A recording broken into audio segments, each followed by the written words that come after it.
Të zgjedhjet në Kosovë gjithmonë kanë qenë, janë dhe do të mbesin festë e madhe të demokracisë.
Teorat.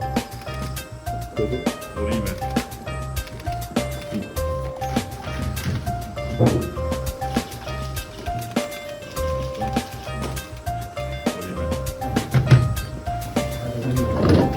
Fund marë. Faleminderit për punën e madhe që po bëni. Suksese.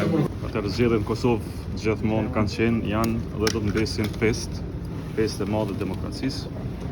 Janë ditë ku vendimarrja kthehet tek qytetarët e Kosovës për 4 vite të ardhshme, për lagjet e tyre, qytetet e tyre, fshatrat e tyre, komunat e tyre.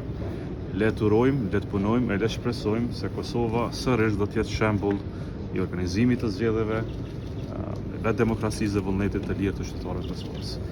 Në këtë ditë duhet ju uroj e falenderoj të gjithë anëtarët e Komisionit Qendror të Zgjedhjeve, të vazhduesit komisionerët që po bëjnë punën e jashtëzakonshme në organizimin e këtyre zgjedhjeve.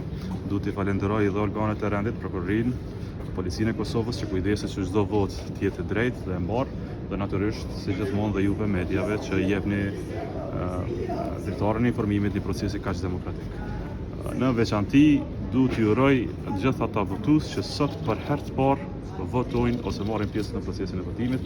Mirë se erdhët në botën demokratike të vendinmarrjes së Republikën e Kosovës. Le të jetë ditë feste për gjithë, le të jetë ditë e mbarë, le të jetë ditë e demokracisë. Kosova duhet të jetë krenare me procesin zgjedhor. Ju faleminderit gjithëve e punë të mbarë. A presni do t'jap Gjigjiku që të ketë proces të rregull zgjedhor edhe në 4 komunat veri të vendit, për shkak që raportohet se votuesit janë organizuar në mënyrë të organizuar, faktikisht lista serbe ka bërë një gjë të tillë që konsiderohet kundërligjore? Unë do të bazohem në organet zyrtare të Republikës Kosovës, në Komisionin Qendror të Zgjedhjeve, në Prokurorinë e Kosovës dhe në Policinë e Kosovës. LDK-ja dhe unë shpreh mbështetjen dhe besimin e plot në këto institucione, prandaj çdo vendimarrje e tyre besoj dhe do të jetë sipas ligjit të Kushtetues së Republikës Kosovës. Ju faleminderit shumë gjithëve.